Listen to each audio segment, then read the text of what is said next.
오늘은 2월 10일 수요일입니다. 이제 다 함께 기도하심으로 수요 기도회를 시작하겠습니다. 거룩하신 아버지 하나님, 은혜와 사랑을 감사합니다. 오늘 하루도 주님의 은혜 가운데 지켜주시고 이 저녁 시간에 온라인으로 주님을 예배하게 하시니 감사합니다. 코로나의 어려운 상황 가운데서도 우리의 믿음을 굳게 지키게 하시고 예배의 자리, 기도의 자리를 잃어버리지 않게 하여 주시옵소서. 주님께서는 상한 갈대도 꺾지 아니하시고 꺼져가는 심지도 끄지 않으시는 자비의 주님이신 것을 기억합니다. 저희들의 연약함을 기억하시고 주님의 은혜를 허락하여 주시옵소서. 열매로 나무를 안다고 하셨습니다. 저희들의 삶에 아름다운 성령의 열매가 있게 하여 주시옵소서. 또 마음에 가득한 것을 입으로 말함이라고 하셨고 내 말로 의롭다함을 받고 내 말로 정죄함을 받는다고 하셨습니다. 저희들의 마음을 지켜주셔서 선한 마음을 갖게 하시고 다른 사람들을 격려하고 선을 베푸는 말을 하고 긍정적인 말을 하고 하나님께 영광을 돌리는 저희들의 입술이 되게 하여 주시옵소서. 오늘 청지기 세미나를 통하여 증인에 대한 말씀을 듣습니다. 성령께서 역사하여 주시어서 말씀을 통해 은혜 받는 귀한 시간이 되게 하시고 증인의 삶을 살아갈 수 있는 저희들 모두가 되게 하여 주시옵소서. 말씀을 전하시는 강사 목사님에게도 은혜를 허락하여 주시옵소서. 예수님의 이름으로 감사하며 기도드리옵나이다. 아멘. 오늘 우리에게 주시는 하나님의 말씀은 베드로전서 3장 8절에서 17절까지 말씀입니다. 제가 봉독해 드리겠습니다. 마지막으로 말하노니 너희가 다 마음을 같이하여 동정하며 형제를 사랑하며 불쌍히 여기며 겸손하며 악을 악으로 욕을 욕으로 갚지 말고 도리어 복을 빌라. 이를 위하여 너희가 부르심을 받았으니 이는 복을 이어받게 하려 하심이라. 그러므로 생명을 사랑하고 좋은 날 보기를 원하는 자는 혀를 금하여 악한 말을 그치며 그 입술로 거짓을 말하지 말고 악에서 떠나 선을 행하고 화평을 구하며 그것을 따르라. 주의 눈은 의인을 향하시고 그의 귀는 의인의 간구에 기울이시되 주의 얼굴은 악행하는 자들을 대하시느니라 하였느니라. 또 너희가 열심으로 선을 행하면 누가 너희를 해하리요. 그러나 의를 위하여 고난을 받으면 복 있는 자니 그들이 두려워하는 것을 두려워하지 말며 근심하지 말고 너희 마음에 그리스도를 주로 삼아 거룩하게 하고 너희 속에 있는 소망에 관한 이유를 묻는 자에게는 대답할 것을 항상 준비하되 온유와 두려움으로 하고 선한 양심을 가지라. 이는 그리스도 안에 있는 너희의 선행을 욕하는 자들로 그 비방하는 일에 부끄러움을 당하게 하려 함이라. 선을 행함으로 고난받는 것이 하나님의 뜻일진데 악을 행함으로 고난받는 것보다 나으니라. 아멘. 오늘 청지기 세미나의 주제는 증인입니다. 오늘 우리에게 말씀을 전해주실 강사 목사님은 워싱턴 사김의 교회를 담임하고 계시는 김영봉 목사님이십니다. 이 시간 말씀을 통해서 귀한 은혜 받으시기 바랍니다.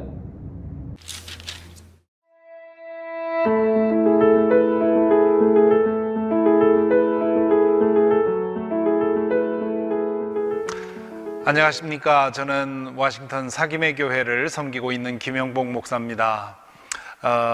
저희 교회는 버지니아에 있습니다. 워싱턴 DC에서 좀 외곽으로 떨어져 있는 버지니아의 교회를 섬기고 있습니다. 오늘 뉴 노멀 시대의 증언이라는 제목의 말씀을 나누도록 저에게 책임이 주어졌습니다. 오늘 본문은 이미 여러분 들으신 것처럼 베드로전서 3장 8절부터 17절까지의 말씀입니다. 증언, 증인이라는 말은 법정 용어지요. 어떤 사건을 판결하는 데 있어서 그것을 직접 목격한 사람의 증언이 무게를 갖습니다. 사도행전 1장 8절에 보면 주님께서 부활하셔서 승천하시기 전에 이렇게 말씀하시죠. 오직 성령이 너희에게 임하시면 너희가 권능을 받고 예루살렘과 유대와 사마리아와 땅끝까지 이르러 내 증인이 되리라. 여기서 나의 증인이 되리라 그렇게 말씀하시죠. 그게 달리 말하면 그분에 대한 증언입니다. 우리가 무엇을 증언합니까? 예수 그리스도에 대해서 증언하는 거죠. 또한 예수 그리스도께서 나에게 행하신 일에 대해서 증언하는 것입니다. 그러므로 뉴 노멀 시대의 증인이라고 하는 이 주제로 생각할 때 첫 번째 우리 스스로에게 물어야 할 질문은 나는 과연 체험했는가? 증인 혹은 목격자의 자격을 갖고 있는가 하는 질문이지요. 예수 그리스도를 만났는가? 예수 그리스도를 만났다는 말은 무슨 꼭 환상이나 뭐 이런 걸 통해서 만났다는 것을 의미하지는 않습니다. 말씀을 통해서도 혹은 기도를 통해서 찬양을 통해서 예배를 통해서 혹은 일상생활 하는 중에 주님이 나와 함께 계시다는 것을 마음으로 느끼고 체험하고 그분 앞에 고개 숙이는 그러한 체험이 바로 예수님을 만나는 것이지요. 그리고 십자가의 은혜로 죄 사함 받은 그런 확신이 있는가? 내 안에 그 죄책감이 십자가의 은혜로 한순간에 사라지는 그런 경험을 했는가? 나를 계속 옥죄고 있던 그 죄의 사슬로부터 풀려나는 경험을 했는가? 그리고 그 이후로 성령께서 내 삶 속에 만들어내시는 내 스스로 노력해서는 될 수 없는 그런 일들을 성령께서 나에게 만들어내시는 그런 경험이 있었는가? 우리 찬송가에서 부르는 것처럼 영생을 매일 누리며 살아가는 그런 삶의 기쁨이 있는가? 이런 여러 가지 질문으로 표현으로 말할 수 있습니다만은 이것을 한마디로 얘기를 한다면 나에게는 증언할 내용이 있는가? 나는 직접적인 체험적인 증언이 나에게 있는가? 그런 질문이지요. 우리 많이 부르는 찬송가 가사 중에 This is my story, this is my song. 이것이 나의 찬송이요, 이것이 나의 간증이라. This is my story, this is my song. 예수님께서 나에게 찾아오셔서 내가 예수님을 만나서 나에게 일어난 이야기, 그리고 내가 그로 인해서 부르는 노래가 있어야 된다는 뜻이지요. 그러므로 우리가 증인으로서 이 새해 시작된 2021년에 증인으로서 살아가기 위해서 우리 스스로에게 묻고 다짐해야 할 질문은 더 깊이 체험하자는 것이죠. 이미 체험하신 분들은 더 깊이 체험을 하시고요. 아직도 신앙이 그저 들어 알았던 신앙, 욥이 마지막에 하나님을 만나서 그러지요. 내가 이제 주님을 듣기만 하였는데 이제 내가 눈으로 봅니다 라고 고백한 것처럼 들어 배운 신앙이 아니라 거기서 한 걸음 더 나아가서 내가 직접 체험한 신앙이 될 수 있도록 힘써야 할 것입니다. 오늘 읽은 본문의 13절부터 15절에 이렇게 말씀이 나와 있습니다. 또 너희가 열심으로 선을 행하면 누가 너희를 해하리요? 그러나 의를 위하여 고난을 받으면 복 있는 자니 그들이 두려워하는 것을 두려워하지 말며, 여기서 그들이는 믿지 않는 사람들을 말하는 거죠. 믿지 않는 사람들이 두려워하는 것을 두려워하지 말며 근심하지 말며 너희 마음에 그리스도를 주로 삼아 거룩하게 하고 너희 속에 있는 소망에 관한 이유를 묻는 자에게는 대답할 것을 항상 준비하되 온유와 두려움으로 하고 선한 양심을 가지라. 이는 그리스도 안에 있는 너희의 선행을 욕하는 자들로 그 비방하는 일에 부끄러움을 당하게 하려 함이라.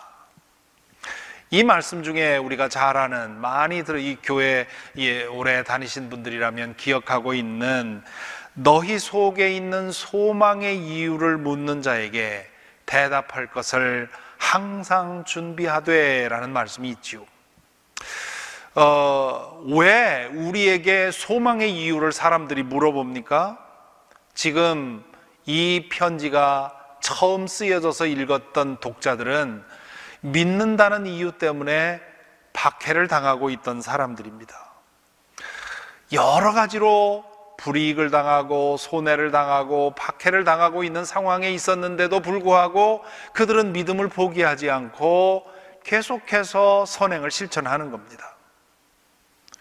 그래서 그들을 바라보는 사람들이 질문을 하는 거죠. 왜 그럴까? 저 사람들은 왜 저렇게 손해와 희생을 감수하면서도 믿음을 지키려는 것이고 마치 바보가 된 사람들처럼 저렇게 꾸준히 선하게 거룩하게 살려고 노력하는 것일까? 질문을 하는 겁니다.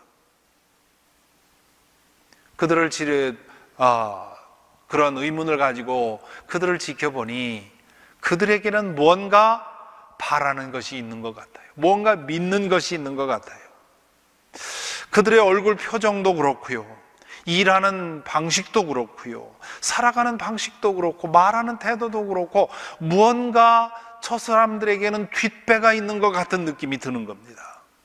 그렇지 않고는 그러한 희생을 당하면서 그렇게 살아갈 이유가 없는 것이지요.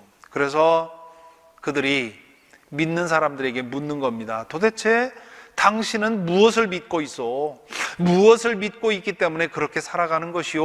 라고 묻는 것이지요. 그럴 때 대답할 것을 준비하고 있으라고 얘기를 합니다. 지금 우리는 코비드 19으로 인해서 오래도록 어려움을 당하고 있습니다.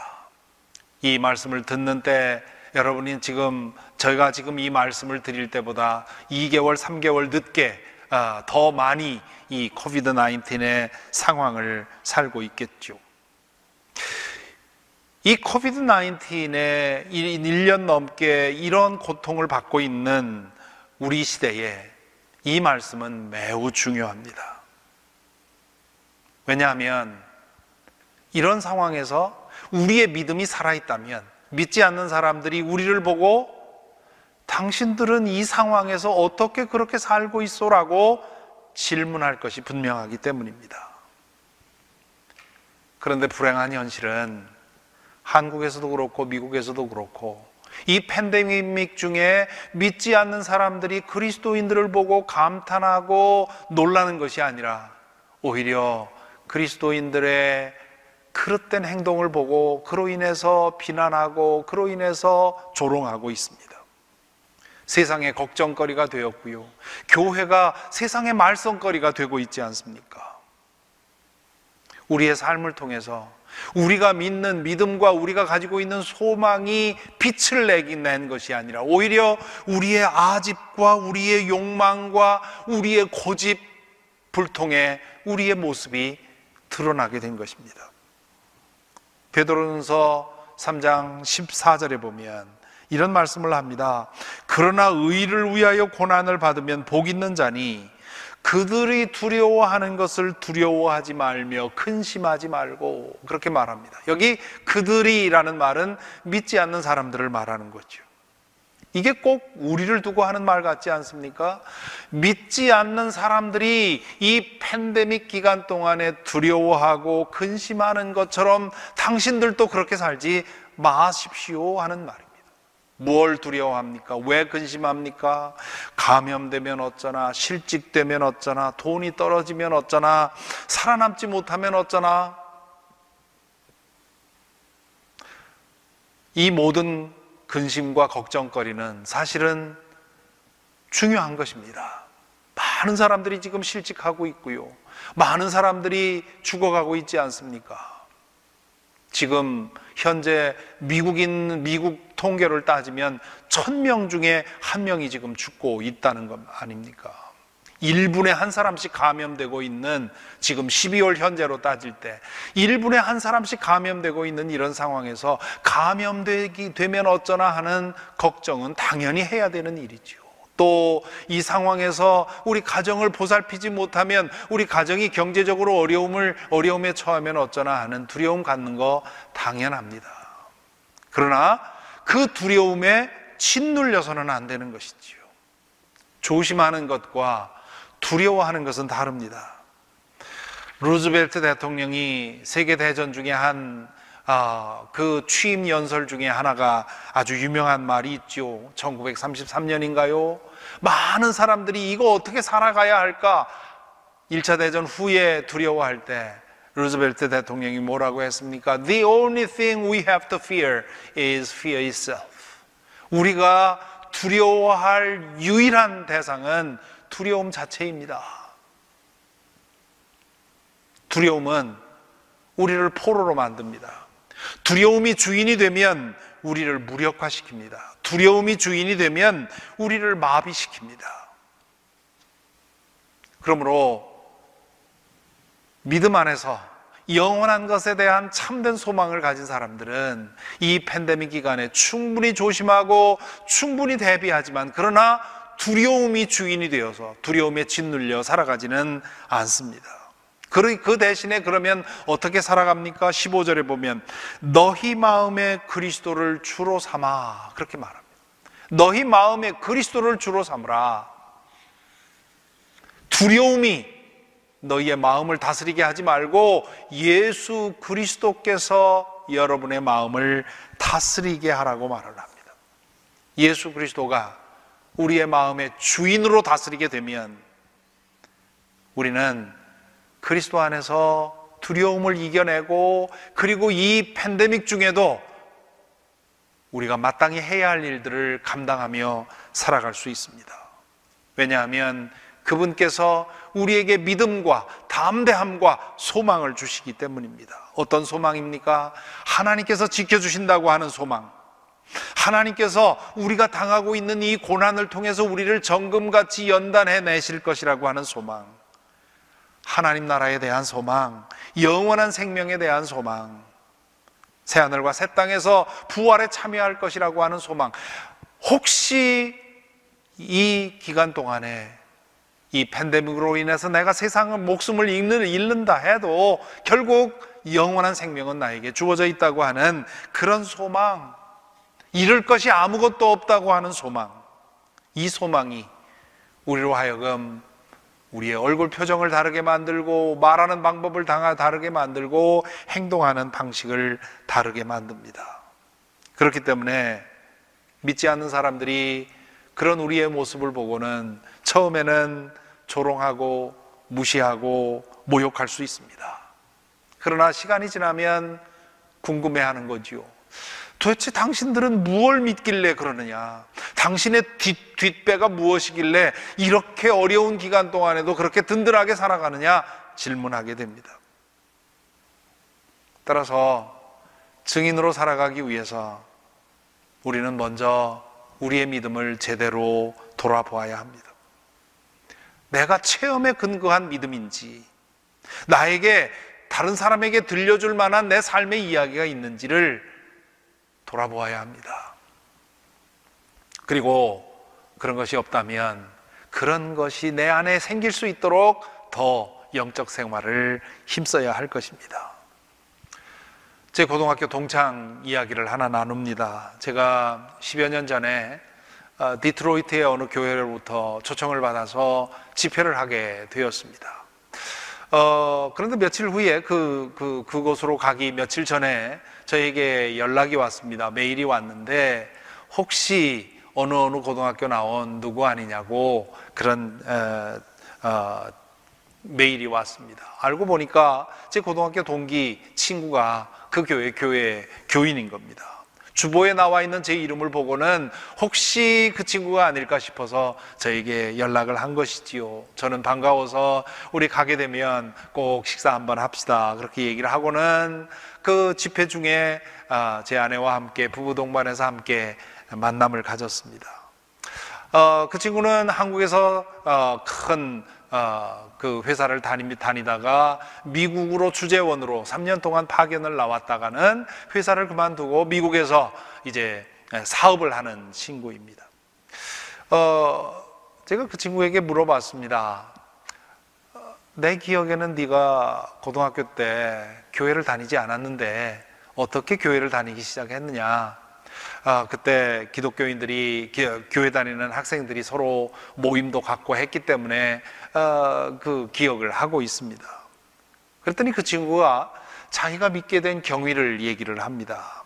한국의 IMF로 인해서 큰 어려움이 있을 때였죠. 1998년이었나요? 99년 그 어간에 IMF로 인해서 굉장히 많은 중소기업이 도산을 하게 되었죠. 그때 그 친구의 아주 절친 중에 한 사람이 이제 도산을 하게 됩니다. 너무도 갑작스럽게 아주 쫄딱 망하게 돼서 이 친구가 그냥 미국에서 보고만 있을 수가 없어서 급거 귀국을 한 겁니다. 그리고는 파산 절차를 모두 도와주고 이제 정리하는 일을 도와준 것이지요. 한 2주 동안 그렇게 가까이에서 친구를 도와주는데 그 친구의 부인의 태도가 아주 자신을 계속 자신에게 의문을 던지더라는 겁니다. 왜냐하면 웬만한 여자들 같으면 그 상황에서 남편에게 화를 낼 수도 있고 그런 상황에 처한 것에 대해서 낙심하고 또 투정할 수도 있고 울고불고 여러 가지 전형적인 그런 상황에서 여성들이 보여주는, 여성만이 아니라 남성들도 마찬가지죠. 그런 상황에서 사람들이 행하게 되는 그런 일반적인 통념을 벗어난 매우 평안하고 침착하고 그러면서 주변 사람들을 돌아보면서 바르게 그 모든 일들을 행하는 것을 보고는 저 사람이 어떻게 저럴 수 있을까 놀랐다는 거죠. 그리고는 가만히 옆에서 보니까 그 사람의 신앙이 그 모든 원인이라는 것을 알게 됐습니다. 그래서 미국으로 돌아오기 한 이틀 전에 호텔에서 집에 전화를 한 겁니다. 아내에게 전화를 해서는 안부 얘기를 주고받다가 마지막에 끝나기 전에 여보, 나 돌아가면 우리 함께 교회 나갑시다. 그렇게 얘기를 했다는 거예요. 그러자 그 아내가 하는 얘기가 무슨 얘기냐고, 진작부터 내 친구들이 교회에 나오자고 하는데, 나오라고 했는데, 당신에게 씨가 먹히지 않을 것 같아서 내가 말도 꺼내지 않았는데, 도대체 무슨 일로 그런 제안을 하느냐고 놀라더라는 것이지요. 그래서 그 이후에 이제 미국 들어와서 그 첫 주부터, 다음 주부터 교회 나오기 시작해서 지금 10년째 신앙생활을 하고 있다고 저에게 얘기를 합니다. 때로는 당신이 무엇 때문에 그렇소? 라고 묻지도 않습니다. 이 베드로 사도가 이 편지를 쓸 때는 기독교라고 하는 종교가 소수 종교였기 때문에 사람들이 모르니까 물어봤죠.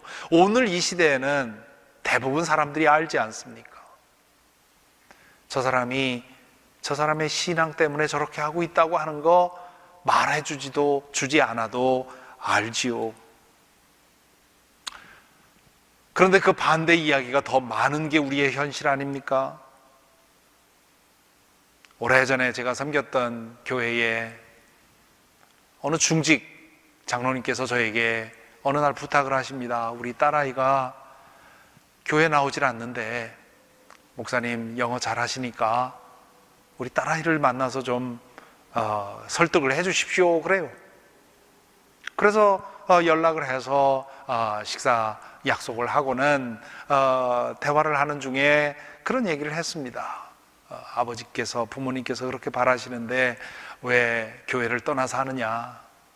그랬더니 그 친구가 하는 얘기가 아버지가 교회 안에서 하는 행동과 집 안에서 하는 행동, 그게 너무 달라서 나는 아버지가 믿는 하나님이 진짜 하나님이라면 난 그 하나님 관심 없습니다.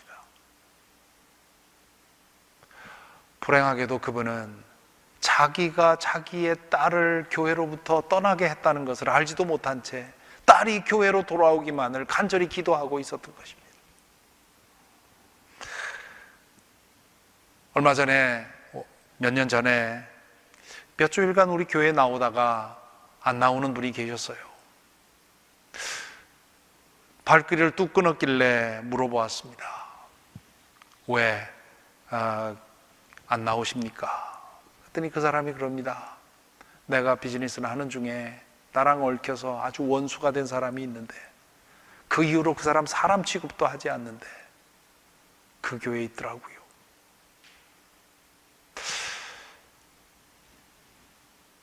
물론 그 사람이 원수가 된 그 사람의 얘기를 들으면 또 다른 얘기가 되겠지요.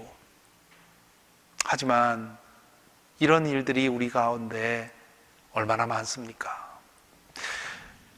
20세기의 성자라고 하는 마하트마 간디가 힌두교 성자로 알려져 있죠. 그런데 그의 자서전을 보면 그가 영국 유학과 남아공에서 변호사로 일하는 동안에 이 기독교에 대해서 아주 깊은 인상을 받았습니다. 그리고 이 마하트마 간디의 사상과 삶에 가장 큰 영향을 준 것은 예수님의 산상설교입니다. 간디가 제일 존경하는 분은 예수 그리스도이십니다. 그런데 그분이 왜 결국 기독교를 떠나서 힌두교로 돌아갔습니까? 그분이 한 유명한 말이 있지요. 나는 예수님은 좋은데 교회가 싫다. 그분이 영국과 남아공에서 만난 많은 선교사들, 기독교인들을 보고는 실망하고 자신의 민족 종교인 힌두교로 돌아갔습니다.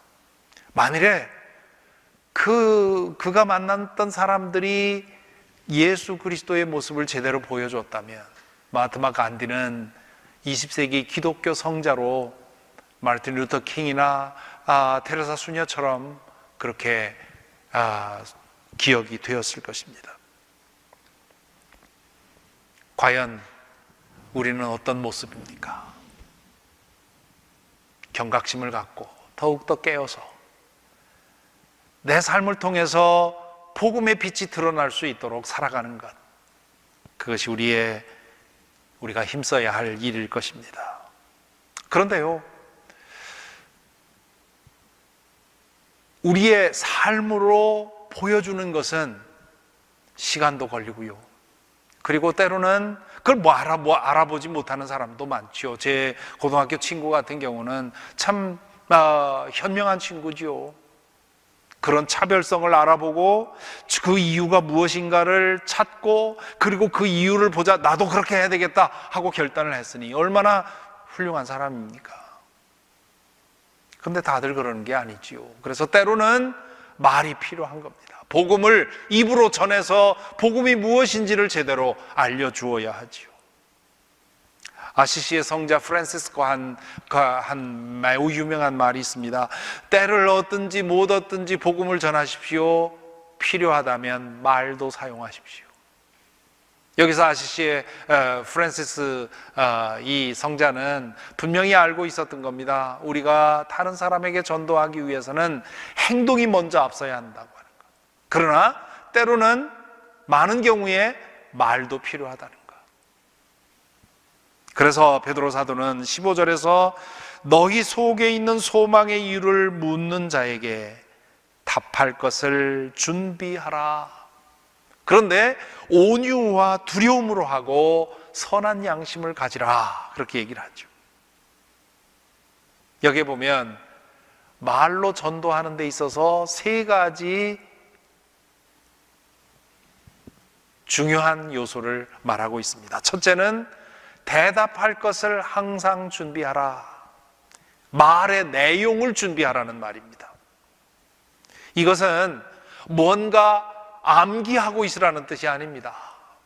암기한 지식은 생명력이 없습니다. 그럼 어떻게 하라는 말입니까? 내가 무엇을 믿는지, 왜 믿는지를 마음속에 정리해 놓고 있어서 누군가가 물어보면 요령 있게 그리고 설득력 있게 그 내 믿음을 전해줄 수 있도록 준비하라는 말입니다. 전도는 교회로 인도하는 게 아닙니다. 내가 믿는 믿음을 전해주는 것이지요. 그 결과로서 우리 교회 나올 수도 있고 다른 교회 나올 수도 있어요. 교회 나오는 것은 그 결과이고요. 전도는, 증언은 내 믿는 것을 전하는 것입니다. 그러므로 내가 무엇을 믿는지, 왜 믿는지, 믿어서 어떻게 되었는지를 설명해 줄 수 있도록 마음속으로 정리해 놓고 있는 것이 필요하죠.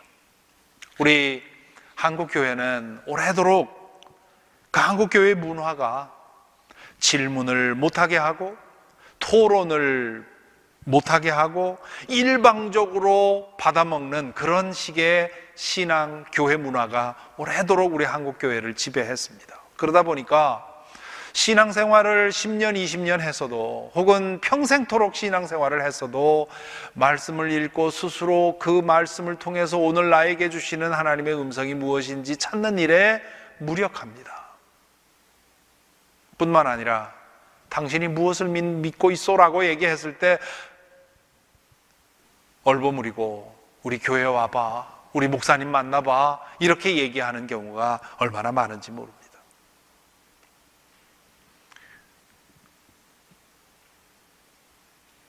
내가 무엇을 믿는지, 왜 믿는지, 그리고 믿어서 어떻게 되었는지, 그리고 앞으로 어떻게 될 건지에 대해서 신학자가 아니더라도, 목사가 아니더라도, 선교사가 아니더라도 그것을 제대로 알고 있어야 하고 그것을 전해줄 수 있어야 하죠.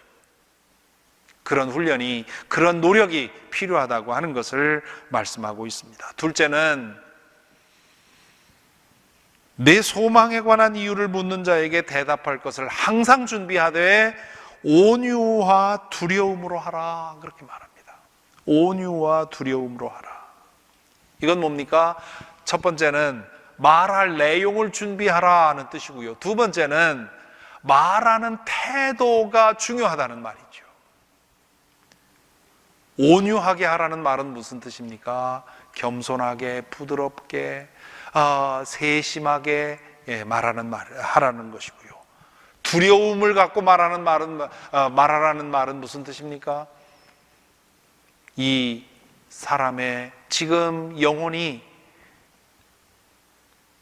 달려있는 그런 영원한 운명에 관한 문제라고 하는 것을 생각을 하면 매우 두려운 일이지요. 제가 청년 때 중고등학교 학생들을 교사로 지도할 때, 그때 성경을 읽으면서 저에게 제 마음속에 얼마나 크게 부담으로 온 말씀이 있습니다. 지극히 작은 소자 하나가 실족하게 하는 것은 연자맷돌을 목에 걸고 바다에 빠지는 것이 낫다.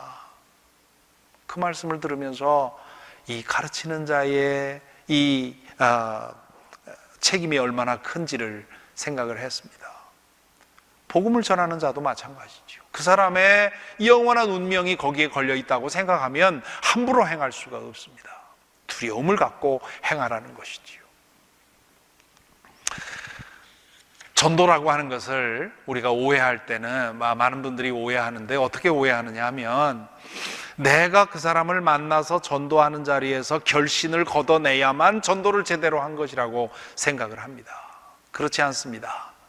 전도도요, 그 사람이 하나님 앞에 돌아올 때까지 수많은 사람의 기도와 사랑과 헌신과 전도가 쌓여야 하는 것입니다. 그러므로 내가 누군가에게 전도했을 때 그 전도는 그 사람이 하나님에게 돌아올 그 임계점에 이르기까지 쌓아가는 벽돌 중에 하나를 내가 쌓은 것입니다. 다행히 내가 딱 쌓았을 때 탁 넘어와서 결신이 된다면 더 바랄 게 없겠죠. 그럴 땐 정말 감사하지요. 그러나 내가 그 사람을 그 교회로 인도하지 못했다 해도 내가 진실하게 내 신앙을 그 사람에게 전했다면, 그렇다면 전도한 겁니다. 우리의 그 냄비 근성이라고 하나요? 너무 그 조급하게 결과를 보려고 하는 우리의 그 선입견이 우리로 하여금 전도를 못하게 만드는 것이지요. 바울 사도가 고린도전서 9장에서 한 말씀이 있지요. 나는 모든 사람에게 모든 것이 되었다. 지식 있는 사람에게는 지식 있는 사람으로, 무지한 사람에게는 무식한 사람으로, 율법 있는 사람에게는 율법 있는 사람에게로, 이방인에게는 이방인처럼 상대방의 눈높이에 맞추어서 그 사람이 알아듣고 그 사람에게 의미 있는 방식으로 복음을 전했다, 그런 뜻이지요. 온유함과 두려움으로 하라 하는 말씀이 바로 그런 그런 의미입니다. 세 번째로, 첫째로는 말할 것을 항상 준비하라 하는 것이고요. 두 번째는 고압적으로, 일방적으로, 강압적으로, 위협적으로 말하지 말고 온유함과 두려움으로 하라는 것이고, 세 번째는 뭐라고 합니까? 선한 양심을 가지라, 그런 얘기를 합니다. 선한 양심을 가지라는 말은 조금 번역이 만족스럽지 않은데요, 떳떳한 양심을 가지라, 그런 뜻입니다. 말하는 사람의 삶에 대한 얘기입니다. 전도하는 데 있어서 거릴 것이 없게 하라, 그런 얘기입니다. 무엇이 우리를 거리끼게 만듭니까? 숨겨진 죄가 그렇지요. 목사가 단에 서서 말씀을 전할 때 거리낄 것이 있으면 담대하게 전할 수가 없습니다. 물론 사람이 어떻게 완전할 수 있겠습니까? 하나님 앞에 우리는 다 죄인이고 윤리적으로 완벽한 사람은 없지만, 그래도 단에 서서 말씀을 전하기에 거리낌이 없을 정도의 삶은 지켜야 하는 것이 목회자의 소명입니다. 마찬가지로 우리 그리스도인들도 내가 누군가에게 그리스도인으로서 나서기에 부족함이 없도록, 거리낄 것이 없도록, 우리의 떳떳한 양심을 지킬 수 있도록 힘써야 한다는 말입니다. 이것이 전도의 세 가지 원리입니다. 첫째는 내가 무엇을 믿고 왜 믿는지를 요령 있게 전해줄 수 있도록 생각을 정리해 놓고, 둘째는 일방적으로 고압적으로 말하는 것이 아니라 온유하고 두려운 마음으로 섬세하게 세심하게 접근해야 하는 것이고요, 세 번째로는 내가 그런 복음을 전하기에 부족함이 없도록 떳떳하도록 내 삶을 지키는 것입니다. 오늘 제가 드리는 말씀의 주제가, 제목이 뉴노멀 시대의 증언입니다. 뉴노멀 시대의 증언이 올드노멀 시대의 증언과 다를 게 있습니까? 없습니다. 같지요. 오늘 우리가 사는 시대를 포스트 크리스천 이어라라고 얘기를 합니다. 무슨 뜻입니까? 기독교 복음을 대부분의 사람들이 이미 들었다는 말입니다. 듣고 거부한 것이지요. 이런 상황 속에서 우리가 좋은 증언자가 되기 위해서, 첫째는 그리스도를 주님으로 삼아 거룩하게 구별된 삶을 살도록 힘쓰는 것이고요, 두 번째는 우리가 믿는 바를 전해줄 수 있도록 우리 자신을 준비하는 것입니다. 다만 지금 뉴노멀 시대가 시대에 달라진 것은 기독교 복음에 대한 거부와 배척이 더 심해졌습니다. 요즘 토럴 스트레인저한테 다가가서 복음을 전하는 것은, 그것은 지금 기독교에 대한 반감이 너무 강하기 때문에 쉽지 않은 일입니다. 하지만 반대로 이 팬데믹 상황이기 때문에 영적인 갈구와 무언가 구원에 대한 그런 갈망은 더 많아졌습니다. 그러므로 이 팬데믹 상황에서 우리가 잘만 한다면 전도에 대한 기회가 될 수 있는 것이지요. 그렇다면 더욱 우리 먼저 믿는 우리가 더욱 영적 생활에 전념해야 할 것입니다.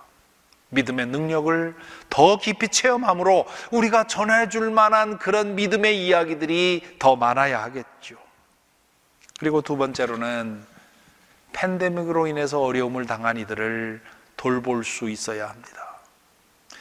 사도행전 27장에 나오는 바울 사도의 항해 이야기가, 저는 이 시기에 우리 그리스도인들이 좀 깊이 묵상해야 될 이야기라고 생각을 합니다. 죄수의 신분이 되어서 가이사랴로부터 로마로 호송되는 과정 중에 일어난 일이지요. 크레타 섬 미항이라고 하는 곳에 도착했을 때 이미 겨울이 되었습니다. 이 지중해는 겨울에 항해하기에 매우 위험한 곳입니다. 아주 탁월한 그런 기술을 가진 사람도, 항해 기술을 가진 사람도 피하려고 하는 일이 이 겨울에 항해하는 일입니다. 왜냐하면 유라굴로라고 하는 그 겨울철에 부는 태풍이 아주 무섭기 때문이죠.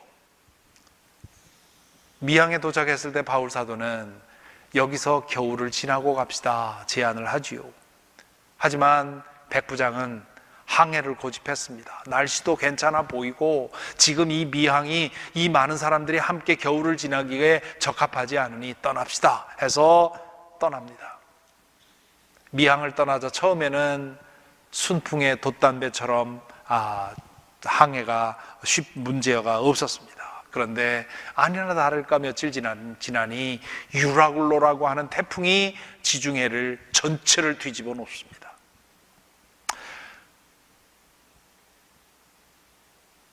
선원들은 이 태풍으로부터 살아남기 위해서 짐을 다 버리고요, 또 항해에 필요한 그런 도구까지도 다 버립니다. 그럼에도 불구하고 소망이 없자 다들 이렇게 표류하다가 재수 좋으면 사는 것이고 아니면 우리 모두 다 죽게 되었다고 그렇게 자포자기하는 그런 상황에 이르렀습니다. 그런 와중에 바울은 그곳에서 기도하면서 하나님의 음성을 듣지요. 그 기도 중에 비록 풍랑으로 인해서 모든 것을 잃어버리겠지만 아무도 목숨을 상하지 않을 것이라는 말씀을 듣습니다. 그래서 그 말씀을 가지고 바울 사도는 그 배에 타고 있는 사람들을 격려합니다. 여러분들 중에 아무도 목숨을 잃지 않을 것이라고 내가 믿는 하나님이 말씀해 주셨으니 여러분 힘내십시오. 지치지 마십시오. 포기하지 마십시오 하면서 그들을 격려하면서 인도하지요. 그렇게 14일째 표류 끝에 몰타섬 근처에 그 근처로 이 배가 가게 됩니다. 그러자 멀리서 육지가 보이자 이제 그 육지에 그 배가 닿게 되면 물에 내려서 헤엄쳐서 육지까지 가야 되는데 그러려면 힘이 있어야 되지 않습니까? 그러니까 바울 사도가 거기에 있는 모인 사람들에게 그 남은 음식을 내놓으면서 음식을 먹으라고. 사람들이 먹습니까? 뱃멀미 해보신 분들 알겠지만 뱃멀미를 겪을 때 먹는 것만큼 고통스러운 게 없습니다. 그러니까 바울 사도는 음식을 갖다가 사람들 앞에서 그 시연을 합니다. 내가 먹습니다. 여러분도 먹어야 합니다. 먹어서 힘을 차려야 저기에 도착했을 때 무트로 올라갈 수 있습니다. 그러자 그 사람들이 하나 둘씩 음식을 먹기 시작을 하지요.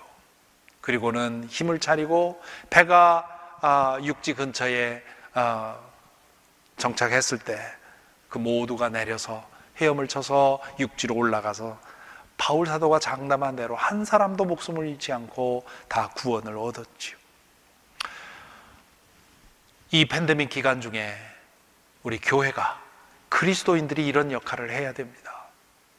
그러려면 먼저 우리가 믿음의 능력으로 이 팬데믹에 짓눌리지 않고 두려움이 우리의 주인이 아니라 그리스도가 우리의 주인이 되도록 그렇게 살아가야 되겠죠. 그러면서 어려움에 처한 사람들, 고통 중에 있는 사람들을 돌아보아야 될 것입니다.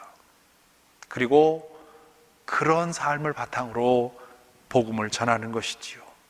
우리가 언제라도 복음을 전할 수 있도록 우리 마음에 내가 믿는 것, 그 믿는 것의 이유와 그 목적을 준비해 놓고 그리고 한 사람 한 사람의 영혼을 사랑하는 마음으로 간절하고 온유한 마음으로 전도할 수 있도록 준비를 하고 그리고 그런 말씀 전하기에 부족함이 없도록 깨끗하고 거룩하게 사는 이 노력을 힘쓸 때 우리를 통해서 하나님의 영광이 드러나게 될 것입니다. 팬데믹 시대에 뉴노멀 시대의 증언이라고 하는 주제로 잠시 말씀을 드렸습니다. 바라기는 저와 여러분 이 말씀을 듣는 모든 분들이 정말 이 팬데믹 시대에 오히려 더 빛이 나고 믿음의 능력이 더 강해지고 그리고 더 많은 사람들에게 복음을 전하는 그런 저와 여러분이 되기를 간절히 기원합니다. 감사합니다.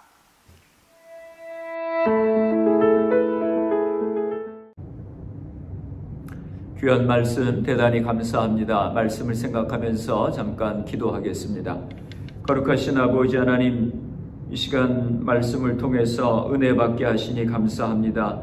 저희들에게 성령의 충만함을 허락하여 주시어서 먼저 주님에 대한 분명한 체험과 확신을 갖게 하시고 우리 안에 있는 소망을 묻는 자들에게 대답할 것을 항상 준비하되 온유와 두려움으로 주님을 전할 수 있게 하여 주시옵소서. 우리 주변에 믿지 않는 많은 사람들이 있습니다. 사랑하는 가족들, 친지들, 친구들, 동료들, 이웃들 기억하며 기도합니다. 주님께서 은혜를 허락하여 주시어서 복음의 문이 열리게 하시고 저들도 주님을 영접하고 믿음 가운데 살아가게 하여 주시옵소서. 질병으로 고생하시는 성도님들을 기억하며 기도합니다. 주여 저들의 시간 안수하여 주시고 치료하여 주시옵소서. 이번 주 금요일은 구정입니다. 가정마다 주님의 은혜와 평강을 주시고 가족들이 멀리 떨어져서 같이 모일 수 없는 성도님들에게도 주님의 평강을 허락하여 주시옵소서. 예수님의 이름으로 기도드리옵나이다. 아멘. 다음 주 수요일에는 플로싱 한인연합감리교회를 섬기고 계시는 김정호 목사님께서 헌신이라고 하는 주제를 가지고 말씀을 전해 주시겠습니다. 이제 우리 주기도문 하심으로 수요 예배를 마치겠습니다. 하늘에 계신 우리 아버지여, 이름이 거룩히 여김을 받으시오며 나라가 임하시오며 뜻이 하늘에서 이루어진 것 같이 땅에서도 이루어지이다. 오늘 우리에게 일용할 양식을 주시옵고 우리가 우리에게 죄 지은 자를 사하여 준 것 같이 우리 죄를 사하여 주시옵고 우리를 시험에 들게 하지 마시옵고 다만 악에서 구하시옵소서. 대개 나라와 권세와 영광이 아버지께 영원히 있사옵나이다. 아멘. 수요 예배를 마쳤습니다. 오늘도 주 안에서 평안한 밤 되시기를 바랍니다.